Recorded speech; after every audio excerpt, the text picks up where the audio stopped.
Барлықтарыңызға сәлем, қалдарыңыз қалай? Мен көрініп тұрмын ба, даусым естіліп тұр ма? Бізде мына жақта связь дұрыс болмай тұр.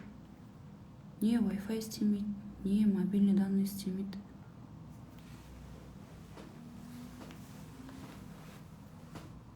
Қалай естіліп, қалай көрініп тұрмын, эфир қатып атқан жоқ па?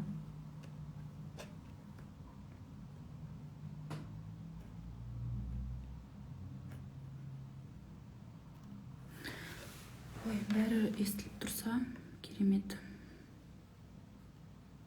Қалдарыңыз қалай?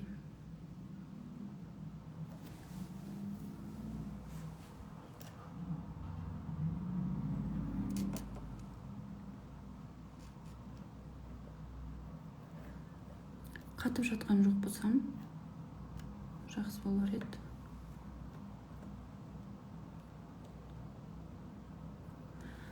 Ой, бәрі жақсы болса, онда бастайық. Бүгінгі бізде тақырып резонанс шумына жайлы болатын болады. Яғни жердің вибрациясы жайлы әңгіме өрбітетін боламыз, және бүгін бір ерекше техника жасайтын боламыз. Рахмет. Бағана мерсет ұстамай, тура эфирға кіретін кезде ұстады. Мен онда комментарияны өшірейін, және бүгінгі тақырыпқа кірісейік. Так, қатып жатса, біздің командағылар менің екінші номеріме жаза қойырсыздар. Қазір мен комментарияны өшірем, және тақырыпты бастайық.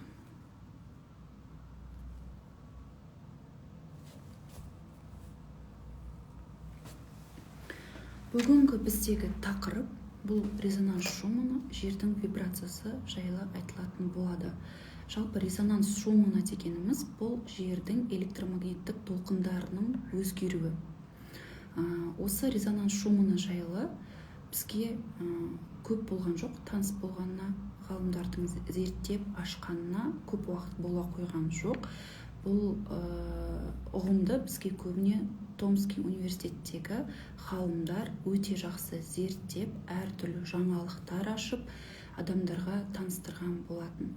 Және осы Томский университеттің сайтына кірсеңіздер, резонанс шумынаны күнделікті сайтқа салып отырады. Жердің вибрациясы қай кезде, қандай болғаны жайлы өздерінің аппараттарымен өлшеп, сайтқа открытый доступпен барлық адам көре алатындай етіп салып жүктеп отырады. Бұрынғы кезде бізде жер тек 7-8 герц қана вибрация болған. Қазір ол 10 есеге көтеріліп кетті. Қазіргі кезде 70-80, кей кезде 100-ге дейін вибрация көтеріліп жатыр. Қазір мына жерде қарайтын болсаңыздар, мына жерде бұрынғы және қазір байланысы туралы айтылып тұр. Бұрында өте ақырын болған болса, қазір қатты көтеріліп кеткен. Екеуінде өте үлкен разница бар, қарасаңыздар. Және жердің вибрациясы бізде 1995 жылдан бастап өте қатты көтеріле бастады. 95 жылы 8-6 герцқа көтерілді. 99 жылы 11-2, 2000 жылдар 12. Енді қараңыз, мына жерде 1 герцтан көтеріліп отырса, каждый жыл сайын 2001 жылы 11-2, 2002 жылы 12-4, и 2003 жылда қарасаңыздар, қыс айында басқа герц болған, жаз айында басқа герц болған, и күз айында басқаша герц болған. Яғни мына жоғарыдағыларға қарасаңыздар, бұл жерде жылына бір ғана санда айырмашылық болса, мына жақта уже әр мезгіл сайын өзгеріп отырған. 2012 жылдағы статистикаға қарасаңыз, герц 1-40 және 50 герцқа көтеріліп кеткен жердің вибрациясы. Яғни 2012-де екі әлем бірікті ғой. Біз бұрын мынандай жерде төмен болып тұрсақ, 2012-де рухтар әлемімен бірігіп кеттік, әруақтар әлемімен, точнее. бірігіп кеттік та 2012-де біздің уже прошлое воплощенияларымыз әсер ете бастады. И мына жерде 2024-ті қарасаңыздар 70-90 герц болып тұр. Қазіргі кезде ол уже 100 герцқа көбейіп кеткен. Енді 95 жылдан бері қарайғылардың барлығы уже 4-ші өлшемде туылған адамдар. Уже сіз дүниеге келген кезде жердің герці көтеріліп жатты, сіз уже басқа өлшемде дүниеге келдіңіз деген сөз. 4-ші өлшемде дүниеге келген адамдардың оянуы өте оңай әрі тез болады. Мына 95-тен ары қарай орта буындарды қарасаңыз, олардың оянуы кішкене қиынырақ, қорқыныштары көп, травмалары көп болады, себебі олар нақты 3-ші өлшемде туылған жандар. Және олардағы процесс өте ұзақ жүреді. Мысалға 95-тен былай қарай қарасаң, олар более жас буын болып саналады ғой. Және жас буындар ешқандай бір қинаусыз, ешқандай тағдыр сценарийындағы әртүрлі қиын веткаларсыз, әртүрлі бір кармалық байланыстарға түспей-ақ оянып жатады. Тек бір білімдерді оқып қалады да өзіне өте қатты қызық болып, саналы түрде оқып, ізденіп, оянып кетіп жатады. Ал мына орта буындарда көбіне ояну қиын, олардың басына бір ситуация түскен кезде, бір адамнан айырылған кезде, тағдыры әртүрлі қиындықтарға тап болған кезде ғана оянады, және олар өте көп оқиды. Мысалға, бізде бір кісі бар, 19-20 жасынан бастап ізденіп оқып жүрген кісі, қазір жасы 50-ден асқан 55 шамасындағы кісі, сол 19-20 жасынан бастап оқып, білім іздеп, бірнеше миллион ақшалар төлеп, Тибетке де барып, Индияға да барып, монахтардан да білім алып келген кісі, кармология туралы, басқа да білімдер туралы өте қатты оқып, тоқып атқан. Оның ортасында ода әртүрлі ситуациялар болды, үйленіп, ажырасып, баласы шетінеп кетіп, ақша жоғалтып деген сияқты әртүрлі қиындықтармен қатар оқып и ізденіп жүрді. Яғни ол кісінің оянуы үшін сондай ситуациялар көп болды. Ал мынау уже 4-ші өлшемде жердің вибрациясы көтеріле бастаған кезде дүниеге келген адамдарда тез-тез оянып, тез-тез ашылып кетеді. Қазіргі туылып жатқан балалар, олар уже 5-ші өлшемнің балалары деп айтуға болады. Жердің герці бойынша осылай көтеріледі. Мысалға, бұл жердің көтерілуі былай мысал келтірсе болады. Сіздің давлениеңіз 90-60 рабочий давление. Сіз үшін ол қалыпты давление болады. И бір кезде давлениеңіз 180-ге көтеріліп кетсе, сіздің бірден басыңыз ауырады, физикалық тұрғыда қиналып қаласыз, лоқсу, құсу, дәрі-дәрмектерге жүгіну деген сияқты процесстар болады. Тура сол сияқты жердің вибрациясы бір орыннан екінші орынға көтерілген кезде адамдарда сондай процесс болады. Бас ауыру, лоқсу, жата бергісі келу, бас деген прямдай мына жақтан ауырғанда тоқтамай ауырады, ешқандай дәрі, еш нәрсе көмектеспей жатады. Кей адамдарда вибрация көтерілген кезде әртүрлі эмоциялар шығуы мүмкін. Жылау, күлу, бірсе жақсы жүреді, бір 10 минуттан кейін уже эмоциясы өзгере бастайды деген сияқты сондай процесстар жүреді. Және жердің көтерілуі, ол бірден былай көтерілмейді. Мысалға, 60 герцқа көтерілсе, ол 60 герцта біраз уақыт тұрады. И мына тұрған кезде адамдар уже оған привыкать ете бастайды. Мысалы, бір ай тұруы мүмкін, бір ай тұрады да, ол 70-ге бірден көтеріледі. Одан кейін 70-те тұрады да, 50-ге түсіп кетеді, 60-тан да төмен түсіп кетеді. 50-де тұрады да 80-ге көтеріледі. 80-де тұрады да қайттан 40-қа дейін түсіп кетеді. Яғни былай көтеріледі. Ол бүйтіп жоғары ғана көтерілмейді, былай ғана көтерілсе бізге оңай болатын еді. Ол бір көтеріліп, бір түсіп, бір көтеріліп, бір түседі. И сол кезде адамдарда эмоционально скачоктар болады. Түскен кезде әртүрлі негативті эмоцияларға беріліп кетеді, көтерілген кезде вроде бы күшті, жақсы сезімдер болады, бүкіл әлемді жақсы көріп тұрады. И бір қалыпта қалып қалған кезде көтерілмей, мысалы 60-та 3 ай бойы тұратын болса, адамда нөлдік состояние болады. Еш нәрсе қызық емес, ешкіммен сөйлескісі келмейді, ешқайда барғысы келмейді, өмір бір пустота сияқты чувство болады. И қайтадан көтерілген кезде бүкіл әлемді жақсы көреді, әр адамда әртүрлі. Кейбір адамдар көтерілген кезде керісінше эмоцияға беріліп төменге түсіп кетіп жатады вибрациясы. Және вибрацияны көтерілген кезде адамдар әртүрлі сезеді. Мысалға 60-қа көтерілді, бүкіл әлемдікі көтеріледі ғой, әлемдегі адамдардың сезімі әртүрлі болады. Көбінен бізде жер сілкінген сияқты чувство болады ғой, ұйықтап жатыр едім, төсегім дірілдеп кеткен сияқты болды, бірақ мен ғана оны білдім деп айтып жатады ғой. Сондай тербелістерді адамдар сезеді. Жердің вибрациясы көтерілген кезде сілкіп тұрып оятады дейді ғой, сол кезде шынымен де адам өз-өзімен сілкінеді денесі. Одан кейін қазір тағы бір фото бар. Мына жерде қарасаңыздар, адамның эмоцияларының шкаласы тұр. Жоғарғы эмоциялар қуаныш, махаббат, ояну, гармониялардың барлығы жоғарғы эмоциялар. Ал мына жердегі гнев, страх, апатия, ұялу деген сезімдердің барлығы ол төменгі вибрация. Енді адам үнемі осы төменгі вибрацияда жүретін болса, ол адам мына жерге уже сыймайды. Адам жердің вибрациясы көтеріліп тұр, адамның вибрациясы төмен болып қалатын болса, мына адамға жерді тастап кетуге тура келеді. Яғни өліп кетуі мүмкін. Мына фотода жаңа 2012-де көтерілді, одан кейін бізде ковид болды ғой. Ковид болған кезде де жер бір орыннан жоғары қарай өте қатты көтерілді вибрациясы. Сол кезде көп адамдарда физикалық тәнін тастап кетті, яғни ковид деп айтты. Оның негізгі себебі осы жердің көтерілуі вибрациясының.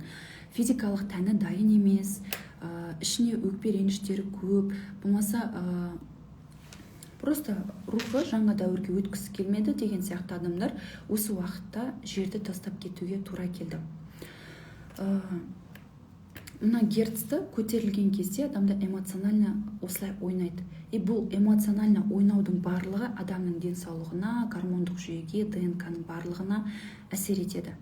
Яғни бір көтеріліп, бір түсіп, бір күні жақсы эмоциямен, бір күні елдің бәрін жек көріп, бір күні бүкіл әлемді жақсы көріп жүру, ол қалыпты жағдай. Тек жаңағы төменгі вибрацияларда ұзақ қалып қалмау керек. Және ол эмоцияларды уақытлы шығарып отыру керек. Көп адамдар вибрациям түсіп кетеді деп ашуланбайды, қашып жүреді эмоциядан, ол дұрыс емес. Келіп тұрған эмоцияны уақытлы шығару керек.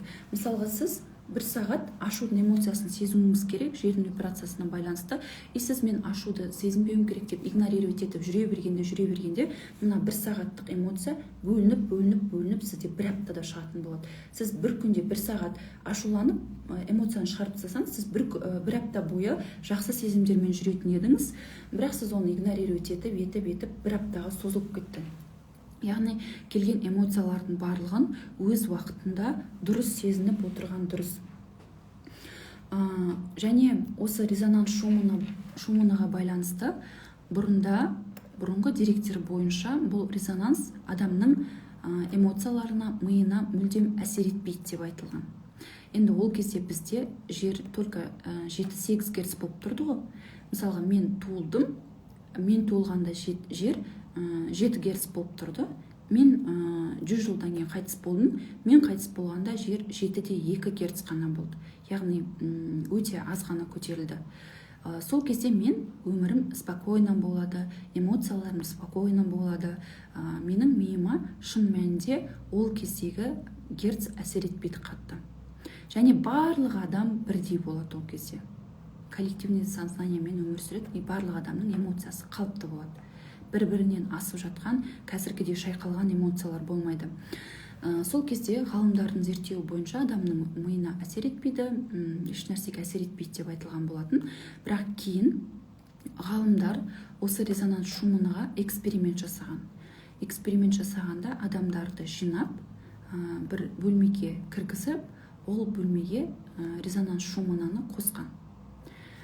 Және оның герцін көбейтіп, азайтып отырып эксперимент жасаған. Және резонанс шумынаны қосқан кезде, көбейткен кезде адамдарда эмоциональный тұрғыда өзгерістер болған, және түс көрулері өте жиі болған. Түстері өте яркий, анық және естерінде қалатындай болған. Және ол адамдар үнемі бета состояниясында жүреді. Ал резонанс шумынан өшірген кезде адамдардың көбісі түс көрмеген, эмоциональдық тұрғыда қатты өзгерістер болмаған және түс көрсе де ұмытып қалған. Осылай бірнеше уақыт зерттегеннен кейін ғалымдар бұның бізге қатты әсер ететініне көз жеткізген болатын. Және осы жердің вибрациясын есептейтін әртүрлі құрылғылар ойлап тапты, және осы эксперименттен кейін ғана осы жердің герцына, жердің көтерілуіне мән беріле бастады. Қазіргі кезде бұл өте актуалды тема болып тұр. Яғни біздің жер көтерілген кезде адамдардың барлығы бета-состоянияда жүреді. Бұрынғыдай разум қатты жұмыс жасамайды, бета-состоянияда жүреді и эмоционально осындай качериялар болып тұрады. Осы кезде адамдарда қазір болып жатыр ғой, өте көп түстер көру, көзін жұмып ұйықтаса бітті түстер көреді, и оянған кезде ана түстің эмоциясымен оянады, сол түстің эмоциясымен күні бойы жүруі мүмкін, және яркий түстер көреді. Тіпті кей кезде өзі түсінде жүр ма, жоқ әлде жерде жүр ма, ажырата алмай қалып жатады. Яғни бұл біздегі герцтардың көтерілуі. Осы 2012-де қатты скачок болған кезде біз өзіміздің прошлый воплощенияларымызбен біріктік. Бұрында біз олардан төмен болған болатымыз, и уақыт өте келе жер герц көтеріліп біз әруақтардың әлеміне жетіп алдық та бір уровеньда тұрдық. И осы кезде біздегі бүткіл әруақтар қайта тіріледі дейді ғой дінде. Осы жағдай болды. Яғни бізге қазір өткен өмірлеріміздің әсер етуі, өткен өмірлердің эмоциясы қалып қалған душалар, барлығының әсер етуі осы сәтте болып тұр. Және біз осы әлемнен жоғары қарай қазір көтеріліп бара жатырық. Одан да жоғары көтеріліп бара жатырық. Одан жоғары көтерілу үшін біз мына рухтар әлемін жабуымыз керек. Яғни рухтар әлемінде шашылып қалған, мысалы 5000 рет өмірге келсеңіз, о жерде 4999 душаңыз бар ғой, сол душалардың барлығын реттеп өзіңізге жинап аласыз, содан кейін барып оданғы келесі вибрацияларды көтере аласыз деген сөз. Яғни именно осы уақытта регрессология, осындай білім ғылымдардың дамуы осы мен байланысты. Мысалға 1990 жылдары, 80 жылдары бұл тақырып болды, бірақ ешкімге қызық болған жоқ. Қазір осы тақырып әлем бойынша бірінші орында тұр. Барлығы өткен өмір туралы, инопланетяндар туралы қызығып, оқып, әртүрлі тіпті университеттерде сабақ ретінде де береді. Бізге Қазақстанға енді жетіп жатқанмен басқа елдерде дамып кеткен. Оның да себебі бар. Әрқайсысы иерархия заңдылығы бойынша әртүрлі мемлекет өзінің уақытында оянады. И біздегі қазақтар тоже өзінің уақытымен оянып жатыр. Жерде, жалпы жер бұл бізде тура адам сияқты. Жердің де біздікі сияқты сфералары бар, қабаттары бар, чакралары бар. Қазір мына жерде фото болу керек.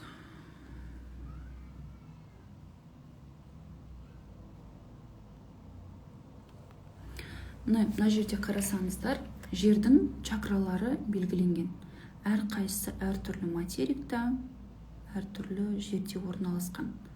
Адамның чакрасы сияқты жердің де чакралары бар.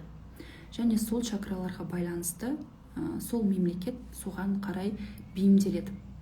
Біз мысалға бұрында ең адамзат енді пайда болған кезде жердің бірінші қуат көзінде өмір сүрдік. Яғни бізде выживание. Бірінші қуат көзі бұл жердегі өмір, материалды әлемге жауап береді ғой. Бізде выживание болды. Яғни әртүрлі тас дәуірінде, қола дәуірінде әйтеуір аман қалудың қамымен жүрдік. Әртүрлі жануарларды жеп, қалай аман қалу керек, қалай физикалық тәнді жерде сақтап қалу керек. Яғни ішіп жеммен өмір сүрдік. Одан кейін екінші чакраға көтерілді жер. Яғни 2D-ға көтерілген кезде екінші чакра бұл бізде сексуалды энергияға жауап береді, адамның энергиясына. Екінші чакраға жер көтерілген кезде бірден адамдарда сексуалды энергия өте көп болды. Яғни нәпсіні егер алмай қалып жаттық. Тағдыр кітабынан жұмыс жасаған кезде қарасақ, зорлық деген бірінші орында тұрған. Екінің бірі зорланған, екінің бірі жыныстық құлдықта болған, сондай бір заманнан өттік. Ол кезде жердің чакрасы екінші қуат көзінде өмір сүрдік біз. Барлық нәрсе осы энергиямен ғана байланысты болды. Мысалға, көп әйел алу, еркектерге барлығы болады, әйелдерге болмайды деген құндылықтардың ауысуы. Бұрында мысалға ақша жоқ болып қалса, орнына әйелін береді. Зорлықтардың көп болуы. Тағдыр кітабынан қарасаң, иногда андай бір жиіркенішті нәрселерді көрсетеді. Зорлық, қыз болсын, ұл болсын, бала болсын, кемпір ма, шал ма, жануар ма, бәрібір зорлай берген. Яғни барлығымыздың өткен өмірлерімізде нәпсіге ие бола алмай қалған астралда жатқан душаларымыз бар. Барлығы сондай нәрсеге істеген. Яғни адам саудасы, жаңағы әртүрлі сарайларда наложницалардың көп болуы деген сияқты нәрселердің барлығы осы екінші қуат көзімен байланысты болды жердің. Одан кейін адамзат ақырындап жердің үшінші қуат көзіне ауыса бастады. Үшінші қуат көзі бұл бізде көбіне ақшаға жауап береді, манипура чакрасы. Және адамдар автомат тұрғыда материалдық дүниеге байлана бастады.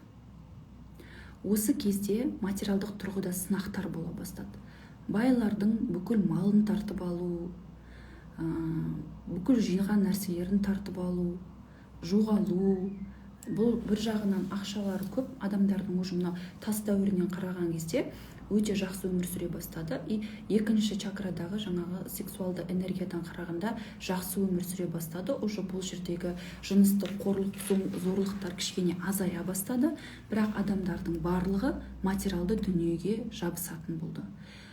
Өзінің барлығын, өзінің атақ даңқын ақшамен есептейтін болды. Әртүрлі жаңағындай тойлар жасап, бір-бірімен жарысу, сондай нәрселер бола бастады. Тіпті рухани нәрселерді де ақшамен есептейтін болды. Мысалға, сен бір рухани әңгіме туралы айтып отырсаң, қайсы? Ақшаң бар ма? Үйің бар ма? Қандай көлігің бар? Шетелге шықтың ба? Балаң шетелде оқып жатыр ма? Если оқып жатырса, рухани бағытқа белді бекем буып, бағытымызды ауыстыруға болады екен. Мынау көрдің ба? Машина алыпты, психологпен жұмыс жасап.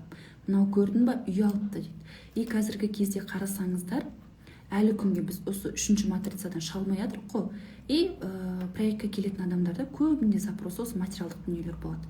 Және рухани тұрғыда, мысалға мен бір рухани тұрғыда тақырыпты қозғап курс жасайтын болып, курс жасап жатырмын делік. Ол жерде өте жақсы тақырыптар айтылады. Менің құрбым ақша тақырыбында бір курс жасайын деп жатыр. Кімдікі көбірек сатылады? Әрине ақша туралы айтқан кезде көбірек сатылады. Және барлығын бізде ақшамен есептейтін заманға келдік. Және кредиттердің көбейіп кетуі, қарыздардың көбейіп кетуі, ақшаға алдану, алаяқтық, барлық нәрсе бұл осы жердің үшінші чакрасында өмір сүріп жатқанымыздан. Енді қазір біз төртінші чакраға ауысып жатырық. Төртінші чакра уже мына жақта біз жүрекпен өмір сүретін боламыз. Яғни болашақта бізде ақшадан, нәпсіден, выживаниядан қарағанда рухани байлық бірінші орынға шығатын болады. Адамның состояниясына қараймыз. Бұрында біз ақшасына қарап дос болатын болсақ, енді бұл уақытта біз состояниясына, рухани дамығанына, ата тегіндегі бір энергияларды уже біз считывать ете алатын боламыз. Сондай адамдар хит болады, былайша айтқанда. Бұрынғы кезде бай, яхтасы бар, самолеты бар, сондай адамдар біз үшін бір идеальный, біз үшін керемет, Құдайдың сүйікті адамы сияқты болып көрінді ғой. Енді төртінші өлшемге біз өткен кезде более рухани дамыған адамдар бізге қызықты болып көрінеді. Және ол адамдар өзінің рухани дамығандығын әртүрлі бір өзінің ақшасымен, көлігімен көрсетпейді. Ол кезде уже состоянияны эмоцияларды біз аурасын, эфирлік қабаттарын, астралдық қабаттарын считывать ететін боламыз, және сондай таза адамдарға жабысатын боламыз. Сол адаммен бір сөйлесуге, сол адаммен бір минут болса да бірге тұрып қалуға тырысатын боламыз. Бұрында айтатын еді ғой, байдың қасында жүрсем, оған байлығы жұғады деп, бәріміз окружениямызды ауыстырғымыз келіп, байлардың қасында жүргіміз келді ғой. Енді керісінше болатын болады. Мына жерде қарасаңыздар, әр жерде жердің чакралары белгіленген. Және жердің 7-ші чакрасы бұл Тибеттегі Кайлас тауы, мына тау. Тура жердің 7-ші чакрасында орналасқан. Осы уақытқа дейін осы тауға ешқандай адам шыңына шыға алмаған. Қаншама мықты альпинистер, қаншама мықты адамдар болсын, осы тауға мүлдем көтеріле алмаған. Барлығы белгілі бір жерге жеткен кезде қысымнан өліп кете берген. Бұл тау бір сондай үлкен, сондай бір адам шыға алмайтындай тау емес, былай қарап тұрсаң, бірақ одан да биік шыңдарды бағындырып жатқан альпинистер осы тауға шыға алмаған. Себебі бұл жерде энергия мүлдем басқа. Біз жердің 2-ші чакрасында, или 1-ші чакрасында, 3-ші чакрасында өмір сүріп жатқан кезде, мынау 7-ші чакрадағы энергияға біз сәйкес келмейміз. Яғни біздің денеміз ол жақтағы қысымды көтере алмайды. Және бұл тау өте киелі, жұмбаққа толы, тылсымға толы тау болып есептелінеді. Тибет халқы осы тауға жаңағындай бас иіп, осы тауға сыйынып жатады. Осы тауда көбіне біздің вознесение жасаған өмірлеріміз, душаларымыз сақталған деп айтылды. Осы мен проект басталмай тұрып, осы жобаға келмей тұрған кезде, мен бұндай тақырыптарды жақсылап түсінбеген кезде, осы тауға мен ұйықтап жатып кетіп қалған болатын. Қандай тау екенін өзім де білмеймін. Просто жұмыстан келем, ұйықтаған кезде бір таудың ішінде тұрам, ол таудың ішінде бір денені көріп тұрам. Кәдімгі дене, анаған қарасам, ол тірі сияқты, просто көзін жұмып жатыр. Бойы ұзын, сарылау келген, прям четко көрген болатын, мына жерінде сақалы бар, ер адам. Сосын мен сұрақ қоям, бұл кім деген кезде, бұл сенің вознесение жасаған душаң.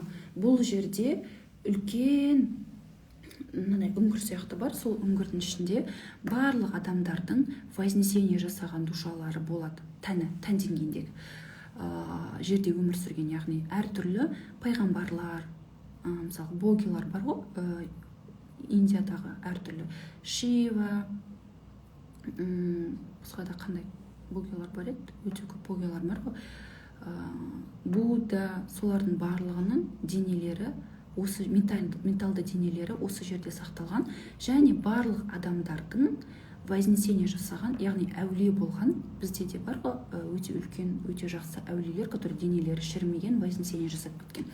Сондай әулиелер жатыр деп маған айтты. Мен былай денені ұстап көрмекші болған кезде, мен ана жердегі энергияға шыдай алмадым.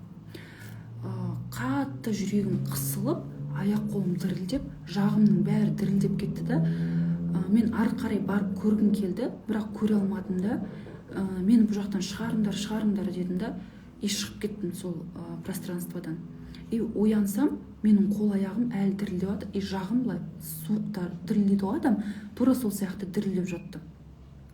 Сол кезде бұл не деген кезде, осы Кайлас тауы деп айтқан болатын.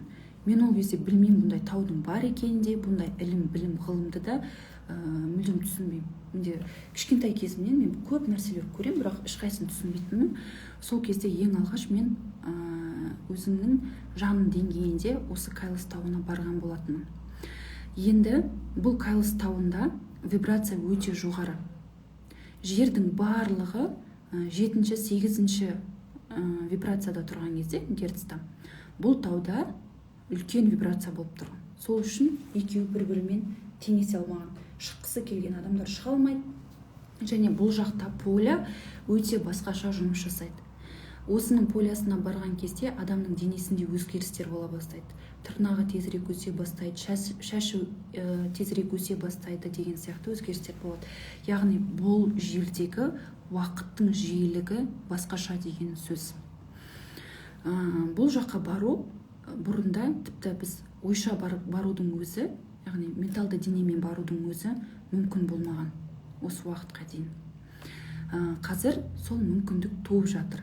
Себебі жер көтеріліп жатыр. Яғни осы Кайлас тауының энергиясына біз жақындап қалдық, мына жерде тұрық. Ол мына 7-ші чакрада тұрса, уже біз мына жерде тұрық. Мына жақта чакраларда болған кезде ол жаққа бару мүмкін болған жоқ. Қазір біз жасайтын техника осы Кайлас тауымен байланысты болады. Адам өзінің вибрациясы болады, және жердің вибрациясы болады, және жердің вибрациясына сәйкес келмеген кезде физикалық тәнімізді тастап кетуге біз мәжбүр боламыз, денеміз күйіп кетеді. Адамдардың оянуы үшін қазір осы вибрацияны жерге ақырын көтеріп жатыр.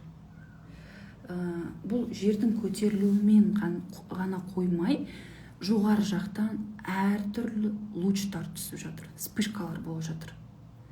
Одан қалса біздің кармамыз, одан қалса біздің бүкіл өткен өміріміздің мынандай вагон жинап алған эмоцияларымыздың барлығы бүйтіп бір қысылып тұр да. Анау Майкл Томастағы 7 періште бар ғой, чемодан тастап дауыл туады, сосын дауылды кезінде чемодан әрең тастайды. Тура сол сияқты біз қазір чемодандарымызды тастап жатырмыз. Яғни өткен өмірдегі алған опыттарымыз, сабақтарымызды барлығын белгілі бір дәрежеде қалдырып, ол жерден жақсы нәрселерді ғана алып, алдыға қарай ұмтылуымыз керек. Егер біз ол нәрсеге ұмтылатын болсақ, бізді жерден өткізіп алып тастай салады. Мысалға, біз 4-ші өлшемге өтуіміз керек қой, 4-ші чакра, жүрек чакрасына дейін көтерілуіміз керек қой. Алдыңғы сабақта айттым, оны қуыс кеудені Құдайды алып келіп толтыруымыз қажет деп. Егер сіз мынаны істемей, мына жаққа жабысып тұратын болсаңыз, әлі 3-ші өлшемдегі нәрсеге, или 2-ші өлшемдегі нәрсеге жабысып тұратын болсаңыз, мына жақ уже ашылмайды. Яғни сіз жердің программасына сәйкес келмейсіз. Жер программасын өзгертіп жатыр. Сіз жерде вирусовая программа болып қаласыз. Обновлениеға тез ілініп кетпесеңіз, вирусовая программа сияқты болып қаласыз да, сосын ол жердің көтерілуіне әсер етеді. Сіз бір ғана адаммын деп ойлайсыз ғой, сіздің артыңызда қаншама рухтар бар, қаншама тәлімгерлер бар, қаншама өткен өмірлеріңіз бар, жандарыңыз бар. Менің оянбауым еш нәрсеге әсер етпейді деп ойлауыңыз мүмкін, бірақ ол өте көп нәрсеге әсер етеді. Яғни бізде қазір келіп жатқан энергияны қабылдау физикалық тәнімізге қиындау болып жатыр.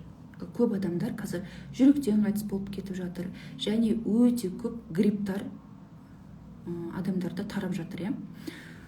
Мен бір таңғаларлығы, бұрында грипппен өте көп ауыратын, қазір мүлдем ауырмаймын. Өзім қазір сол есіме түсіп таңғалып отырмын. Осылай біздің үйдегі адамдардың барлығы грипппен ауырып жатырса, мен уже ауырмаймын. Мен бұрында грипппен ауырып отырсам, маған жұғып кетеді деп қорқып жүретін, ол адамға жоламасам да жұғып кететін. Яғни бұл жердегі вируста емес проблема, біздің вибрациямызда деген сөз. Яғни төбеден келіп жатқан, біздің чакраларымыздан келіп жатқан луч және жердегі көтеріліп жатқан вибрация екеуі бүйтіп келу керек та, мына жүрек тұсында тоғысу керек. Сол кезде жүрек ашылады. Жердегі келген вибрация мына 2-3 чакраларда, ментальды денедегі чакраларда и физикалық денедегі чакраларда қыстырылып қалып жатырса, сіздің санаңыз мына жақ арқылы ойланатын болса, мысалы бірінші санаңыз ақшаны ойлап, бірінші нәпсіні ойлап барып ашылатын болса, ол ұзақ уақытты алады. Мына жақта келіп жатқан чакрадағы энергиялар мына жерге келіп тоғысу үшін сіздің денеңізді тазалайды. Яғни мынау сіздің канализацияларыңыз болса, осы канализацияда тұрып қалған шаштарды, тұрып қалған біз андай ағаштар болсын, таяқтар болсын, ішіне бір нәрселерді тастай береміз ғой, арыққа. Солардың барлығы тазалайды. Сол тазалау барысында адамдарда вирустық аурулар сияқты аурулар болады. Өз-өзімен қаншама укол система алса да әсер етпейді, ешқандай суық тимесе де ауырып қала салады деген сияқты процесстер болады. Бұрында қарасаңыздар, бұрынғы уақыттарда біздің апаларымыздың уақытында ондай грипп деген ауруда көп болмаған, рак деген ауруларда көп болмаған. Олар мүлдем ауырмаған ғой. Қазір айтады да, экология анау мынау деп айтады. На самом деле оның себебі біздің осы жердегі түсіп жатқан вибрацияларға байланысты. Енді бұл вибрация тоқтамайды, көтерілуі бұдан да жоғарыға көтеріледі. Қазіргі көтеріліп жатқан вибрацияны жаңағы резонанс шумынан есептейтін аппараттың өзі көтере алмай жатыр. Жаңағындай мына жерде жасыл болып тұрды ғой. Мынандай жасыл болып тұрса, аппарат көтере алады да, мынау қызыл болып кеткен кезде уже санай алмай қалады аппарат. Қазіргі кезде осындай қызыл болып кететін вибрациялар өте көп болып жатыр жерде. Аппараттың өзі есептей алмай қалып жатыр. Біздің вибрация осылай көтеріле береді. Ілесе алмағандар, болмаса рухтары может эволюциядан өткісі келмейді шығар. Енді әркімнің өзінің жанының таңдауына байланысты ғой. Мен мысалы эволюциядан өткім келмейді, мен 3D матрицада дальше ойнағым келеді десеңіз, сіз сол вибрацияда қаласыз. Яғни 7-8 вибрацияда қаласыз. Ал жоқ, мен болды, осы эволюцияны аяқтаймын, мен уже бұндай төменгі вибрацияда, төменгі эмоцияларда өмір сүргім келмейді, жоғарғы эмоцияда өмір сүремін. Жоғарғы эмоцияларды практиковать етемін дейтін болсаңыз, жоғары көтерілесіз. Яғни ояну процесі болады.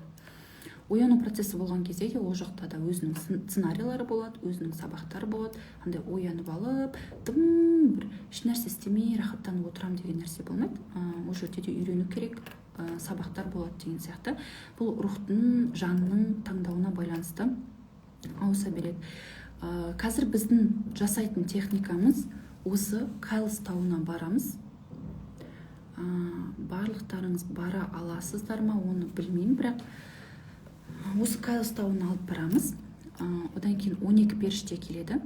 12 періште арқылы осы Кайлс тауына барып, сол жердегі энергияны денемізге сіңдіретін боламыз. Яғни сол вибрацияға алдын ала үйренетін боламыз. Ертең жердегі вибрация бірден 150-ге көтеріліп кететін болса, адамдарда тоже жаңағыдай денесін тастап кетіп жатқан кезде сіздің физикалық тәніңіз уже ол вибрацияны көтере алатын болады. Потому что біз қазір Кайлс тауына барып, сол энергияны алатын боламыз. Осы жерге барған кезде біздің ДНК-мызда, денемізде әртүрлі процестер жүретін болады. Ментальный денемен барамыз. Мысалы, сіз қазір ментальный денемен төменгі астралға да бара аласыз. Төменгі астралға барсаңыз, төменгі астралда жатқан әртүрлі қан ағып жатқан, қиналып жатқан наш очагтағы кино бар ғой, сол кинодағы төменгі астралға барсаңыз, тура сол сезімді алып шығасыз. Қазіргі физикалық тәніңізге тура сондай сезімдер қайталанады. Негативқа беріліп, ашу қысып, жек көріп, жынданып, сондай чувстволар болады. Или сіз қазір өзіңіздің физикалық тәніңізбен соғыс болып жатқан жерді елестетіп, сол соғыс болып жатқан жерге барсаңыз, сіз тура сол соғыстың вибрациясын мына денеге алып келесіз. Бұл солай жұмыс жасайды менталды дене. Біз айтамыз ғой, ана бір кино көрген кезде сол киноға кіріп кетеміз ғой, ішіне, и сол адамның эмоциясымен өмір сүре бастаймыз. И мен қазіргі кезде мүлдем кино көрмеймін. Мен кино көрсем, бір сериал, бір нәрселерді ұзағынан көрсем, сол адамның, сол персонаждың эмоциясымен өмір сүріп кете беремін. Өзімді сол сияқты сезініп, сол эмоциядан шыға алмай қаламын. Яғни біз менталды денеге қазір қай жерге барамыз, соның вибрациясын өзімізге жұқтыра аламыз. И бізге қазір көбіне осындай қасиетті жерлерге барған дұрыс. Физикалық тәнмен болсын, менталды денемен болсын, сол энергияны көбейткен дұрыс. Қазір бізде жасалынатын техника осы Кайлс тауында жүзеге асатын болады. Және жердің вибрациясы көтерілген кезде сіздің физикалық тәніңіз дайын болатын болады. Мынау менталды әлемде болады ол процесс. Және ол белгілі бір уақыттан кейін адамның физикалық тәнінің дайын болуына байланысты физикалық тәнде қайталанады. Любой история бізде бірінші менталды әлемде болады, потом физикалық тәнде қайталанады, физический әлемде болады. И біз жердің вибрациясы материалды әлемде көтерілген кезде, дуальный мирда, сіздің тәніңіз уже менталды әлемде дайын тұрады. Сол вибрацияны көтере алатындай дәрежеде дайын тұрады. Және осы вибрация көтерілген кезде сізде тәлімгерлермен байланыс болмаса, әртүрлі түстер көріп ояна бастауыңыз мүмкін. Яркий түстер көру, есіңізде қалу, денеңіздегі бір сферада бір адамдар тұрса или бір тәлімгерлер тұрса барлығын сезу деген сияқты чувство ояна бастайды. Мысалға біз басында ең алғаш қасиет ашылған кезде тәлімгерлердің өзі келген кезде біз қысылып дірілдеп андай алқынып солай қысылып кететінбіз да. Қазір уже тәлімгерлер келсе біз кәдімгі адамның вибрациясымен тең болып тұрамыз. Тіпті басында үлкен рухтар келген кезде тоже қысылып дірілдеп ояна алмай солай қиналатынбыз. Қазір бізде уже оның барлығы сол вибрацияға біздің денеміз үйренді деген сөз и оңай жүзеге асады. Бұрында көп ақпараттарды ала алмай, бір ақпаратты алу үшін қиналатынбыз, және ақпаратты алуға сен жат, мен жат, жатып альфа состояниеде аламыз ғой, бета состояниеде. Сол кезде бір өзімізді таласатын, мен физикалық денем ауырады, мен айтқым келмейді, нет, я не хочу деген сияқты, давай сен деген сияқты қасиетті қыздармен, ашылған қыздармен солай таласатынбыз. Қазір уже барлығымыздың деңгейіміз ақырын ауыртпай-ақ оңай ақпараттарды алуға дейін жетті. Қазір біз ақпараттарды 1,5 сағат бойы, 1 сағат бойы спокойно ақпарат ала аламыз. Бұрынғы кезде 10 минут ақпарат алу үшін біз қиналып кететінбіз. Яғни біздің физикалық тәніміз осылай ақырындап вибрацияға үйренетін болады. Және ол техникада ары қарай қандай процесс жүретінін білмейміз. Сізді рухыңыз өзі алып кетеді, өзі белгілі бір процесстарды жасайтын болады. Видениясы бар, үшінші көзі ашық адамдар көп осы жерде көре алады, қандай процесс жүріп жатқанын. Если видение жоқ болса, онда физикалық тәніңіз арқылы сезінесіз. Тіпті дым сезінбей жатсаңыз да, осы процесстар сізде жүретін болады. Оған күмән келтірмеңіз, сеніңіз, менталды әлемде барлық процесстар біздің ниетімізге байланысты жүзеге асады. Жалпы бүгінгі тақырып осындай. Бұл тақырып туралы интернетте өте көп ақпараттар бар. Қызығырақ болатын болса, сол жерден іздеп көрсеңіздер болады. Әсіресе орыстың ғалымдары, орыстың наставниктері өте көп осы туралы ақпарат береді. Және Томский университетте өте көп зерттелген, анықталған ғылымдар деп айтса болады. Қазір мен комментарияны қосамын. Қазіргі тақырыпқа байланысты сұрақтарыңыз болса, қойсаңыздар болады.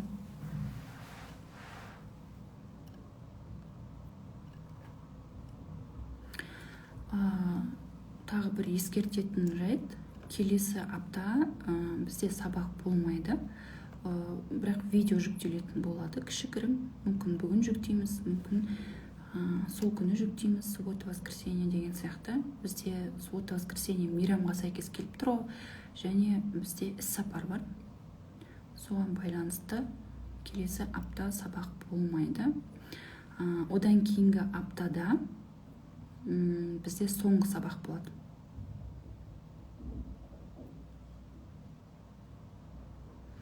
Бұл техниканы енді жасайын деп жатырмыз.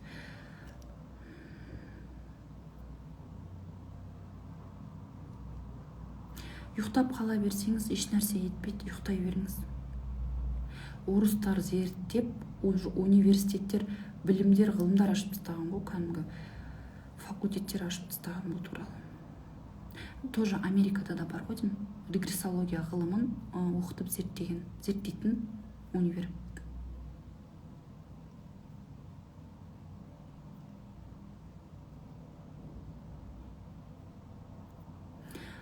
Ұйықтаған ол жақсы, ұйықтаған кезде де процесстер жүре береді. Сонда кайф-уставны вознесение жасаған душалар денемен жүре ма? Вознесение жасаған душалардың менталды денелері болады, олар жүрмейді. Бізде де әулиелер бар ғой, денесі көмілген, бірақ шірімеген, тірі адам сияқты, просто ұйықтап жатқан сияқты, денесі жып-жылы болып жатады, тура солай жүреді, солай жатады.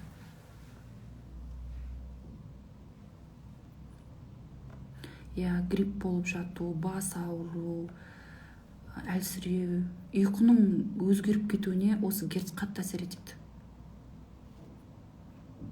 Күн мен түннің ауысып кетуіне, және бізде уақыт қатты қысқарып жатыр ғой, күнім мен түніміз қатты ауысып жатыр. Ленин тоже манет. Ленинді білмейді екен туралы. Бізде регрессолог бар ма? Регрессологтар көп қой.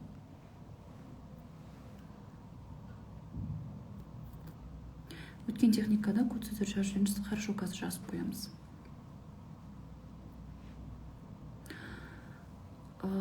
Мен жаңа техниканы жазып түсіргенмін ғой дәптерге, чтобы оқып отыру үшін. Қазір басымның ауырғанын айта алмаймын. Ана жағым бәрі ауырып кетті, ана жақтан. Просто кодовый сөздер бар, соны айтқан кезде сондай процесс болады да, потом қойды. Бұл техниканы үнемі жасап отқандарыңыз дұрыс болады. Тым болмаса аптасына бір рет. Күнделікті жасасаңыз ауыр болып кетуі мүмкін. 2 күнде бір или аптасына 2 рет 3 рет тоқтамай жасау керек бұны. Потому что жердің вибрациясы, короче, сіз жерден асып кетуіңіз керек қой вибрацияңыз. Жер сізді қуып жүру керек қой артынан. Сол кезде жаңағындай ауру, сондайлар қатты болмайды. Мен жолда келе жатырмын, визуализация жасай берсем бола ма? Болады. Тыңдасаңыз болды.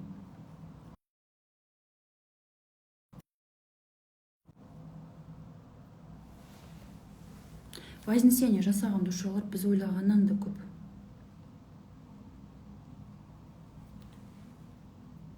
Және барлығымыздың душаларымыз бар вознесение жасаған. Тағдыр кітабын ашқан кезде кей адамдарды проектқа сол вознесение жасаған душалар алып келеді. Анама жасатсам болмайды. Сол кісіге арнап сатып алсаңыз болады жасатуға. Техниканы кім алды, сол жасау керек. Бізде мынандай қызық жағдай болды. Мен алдында бір тоже сабақ сатып алғам. 15 минуттық па, сондай тоже видео. Соны тыңдадым да, мен қасымдағы қызға сен де тыңдап көрсе деп телефонды беріп жатсам, тәлімгерлер ұрысты. Сен тыңдама, тыңдаған келіп бара жатса, ақшасын төлеп сатып ал деген сияқты. Потому что ол кармаға кіріп кетеді. Сосын бар ғой, ол деген кәдімгі крупный суммамен төлейсіз. Еще бір айтатын жағдай, бізде кармический год әлі аяқталған жоқ. Қазақтың несі жаңа жыл бойынша 22 наурыз аяқталады ғой. Бізде қазір карманы өте жылдам болып жатыр. Ноябрьден бастап қазір осы 22 наурызға дейін біз кармаларды капец өтеп жатырмыз. Отырып ақша жоғалтып, отырып біреуге ақша бере салып келмей қалу деген сияқты нәрселермен кармаларды қатты өтеп жатыр қазіргі кезде. Тағы да курс бола ма, тағы алғым келіп тұр дейді. Болуы мүмкін, бірақ мен курс жасауға желанием болмайдышы.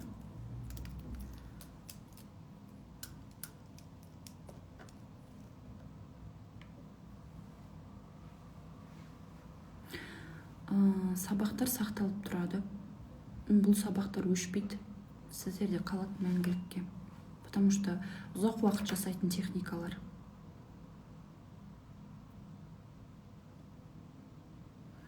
Бүгін эфирді бастағанда құсып, іш өтіп, менде де сондай болды.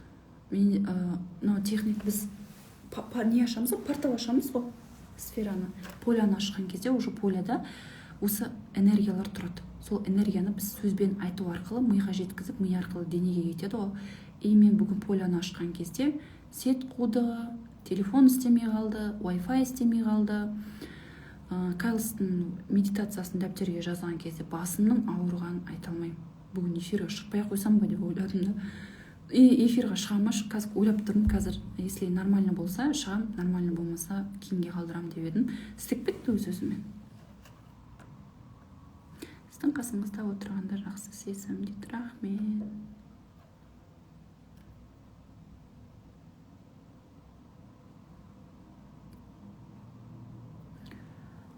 Бас ауырған кезде бола береді. Любой кезде жасай бересіз. Қасыңызда адамның болмаған дұрыс жасаған кезде. Қайлыстауы. Біз бос жаққа барат шығамыз. Бізде жоспарда бар, бірақ қашан екенін білмейміз.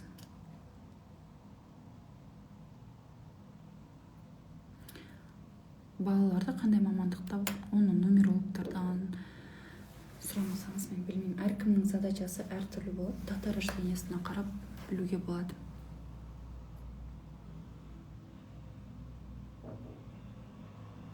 Екі күн алдын 1,5 сағат ДНК-да өзгерту болды. Сүйегім, шекем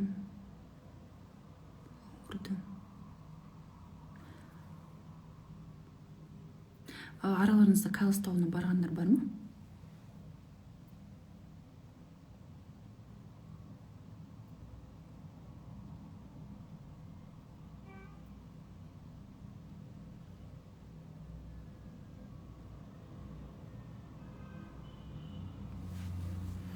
Иә, ана таудың фотосын қарасаң қысылып кетесің ғой кәдімгідей.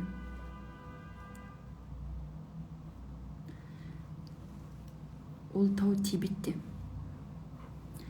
Тибетте орналасқан. Интернеттен тоже көрсеңіздер болады, өте көп ақпараттар бар.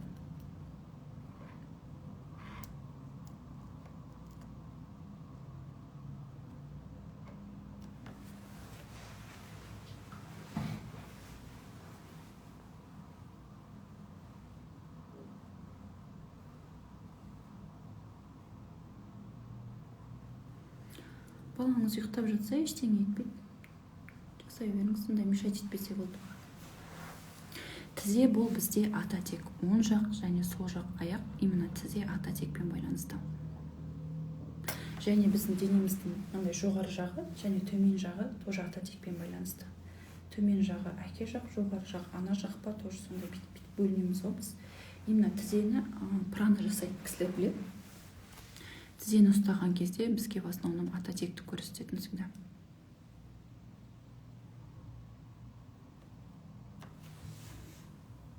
Иә, Кайлас деген атауы кездеседі. Мына жерде бар ғой, міне. Жердің код көздері.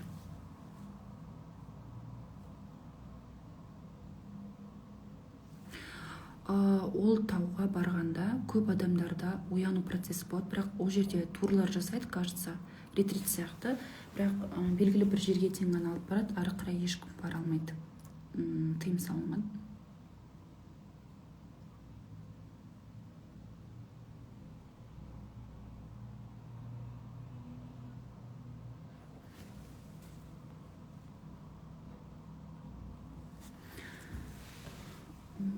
Үңгіртас. Қасиетті жерлер, иә, өте көп. Мына жерде жердегі 7 чакраларды ғана көрсетіп тұр ғой жердің. Бізде негізі чакра 12 ғой. 12 чакраны ары қарай мына жерде көрсетілмеген. Кейбір кезде адамдар проектқа келген кезде 12 чакрасын көрсетіп кетеді. Техниканы әлі жасаған жоқпыз, енді жасайтын боламыз. Біз ретрит жасамаймыз. Жүрек, горловая чакра қысу болып жатыр. Қалыпты жағдай. Иә, қазақ үйге ұқсас.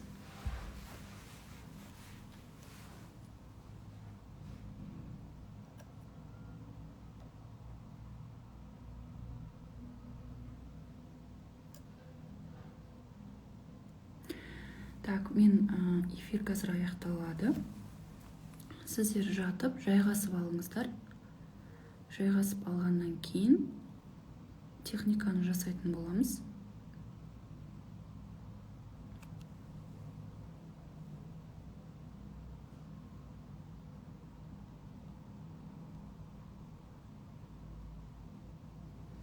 Кеттік ал, сіздер сияқты көру үшін не істеу керек? Білмеймін. Мен шыны керек, қалай көру керектігін білмеймін. Менде кішкентай кезімнен видением бар. Мен оны ашу үшін еш нәрсе істеген де жоқпын.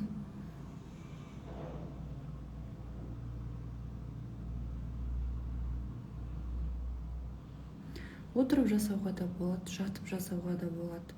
Ұйықтап кететін болсаңыз, отырып жасағаныңыз дұрыс.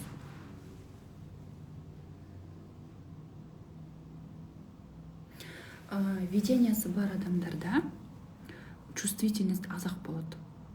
Мен физикалық тәнімді қатты сезбеймін.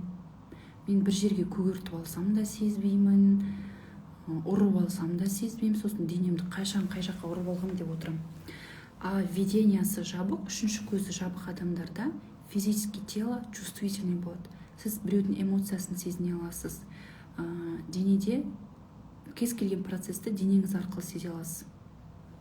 Егер алдында проектқа бір кісі келді, мен денем арқылы сезем дейді барлығын, бірақ үшінші көзімді ашқым келеді десе, ашсаң болады, бірақ ол кезде чувствительность азайып кетеді деді.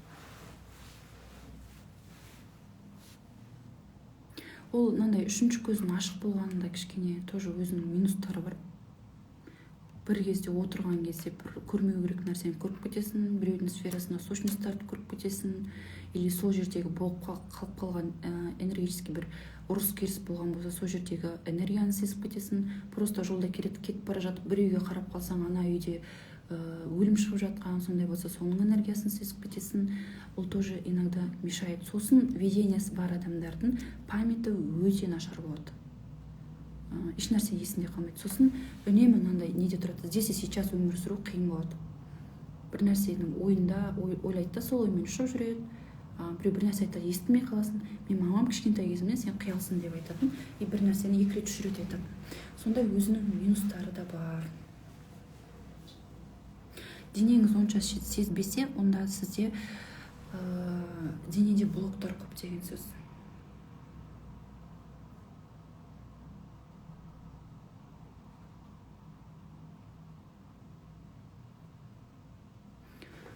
Көбіне более творческий адамдарда видение ашық болады. Енді адамдардың барлығы көріп кетсе тоже болмайды ғой. Ғаламның заңдылығы бұзылып кетеді ғой. Телефонда денесімен сеземін дейді. Мен көбіне адамдардың ауыратын жерлерін сезе алмаймын, сосын мен денемен көп жұмыс жасай алмаймын. Мен денені ұстасам быт-шытым шығып, ауырып, құлап, оның ауруын өзіме тартып алып сөйтем. Мен мимен, прошлое воплощениялармен, визуализация, мидағы травмалармен жұмыс жасаған маған капец ұнайды. Физикалық тәнді емдей алмаймын, физикалық тәнді сезіне алмаймын қатты. Оны сезінетін бізде басқа қыздар бар. Аутист балам боль онша сезбейді дейді. Больше фокус на жақта болады. Жалпы денемен сезем, үшінші көз жабық, ол сондай болады. Екеуі де ашық болса, ойбай, өмір сүру қиын болып кетеді ғой. И денеңмен сезіп отырсың, еще көріп отырасың. Мен денеммен сезген басында, менде қасиет ашылған кезде басында сезген бүкіл адамның ауыратын жерін сезіп кеттім. Ол деген жаман екен. Бірсе ана жерің, бірсе мына жерің ауырып жүреді. Познакомьте нас с вашей командой дейді. Біздің командада адамдардың алдына шығуға рұқсат бар тек Жанат тәтеде, и менде. И то маған недавно ғана рұқсат берді.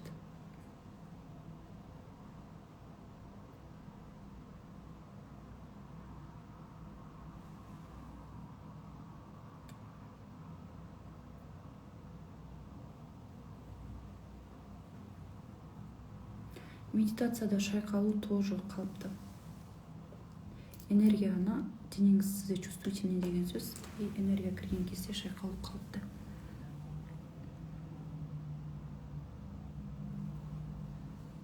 Бот болғанда не теремін дейді. Кей кезде бізде негізгі душа оянбай қалады да, негізгі душа оянам деп келеді ғой жерге, и ода жанның проценті үлкенірек болады. И ол оянбай, ешқандай бір беріліп жатқан знактарды түсінбей, жертва состояниясында сөйтіп жүретін болса, мына бот душаларға оянуға тура келеді. Хотя бы біреуіне. Сол бот душаларды оятады рух. Сосын мына бот душа оянған кезде, главный душаның жанының проценті бот душаға кетеді да, главный душа мына бот душа болып кетеді. Бот душаңыз уже главный душаға айналып кетеді да, мына главный душа жерден кетіп қалуы мүмкін. Или болмаса ол бот душаның опытын продолжать етіп кетуі мүмкін.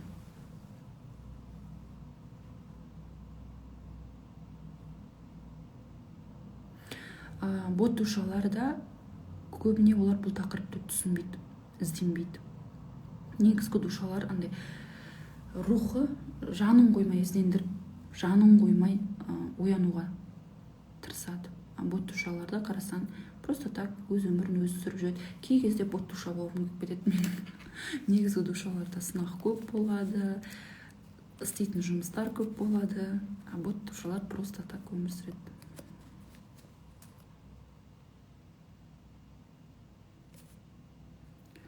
Мен балам қайтыс болды, ол неге қайтыс болды деген сұрақ қоя беремін Аллама. Аллам жолда сіздерге бұрды сұраққа сіздерден жауап таптым дейді, керемет.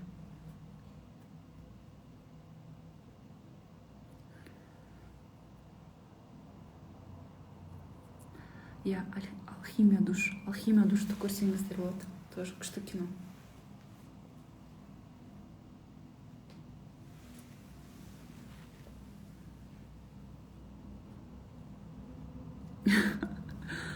Кім мені қиялдайды, соған сен ботсың деп. Бізде де сондай болған, ондай процесстен бәріміз өтеміз.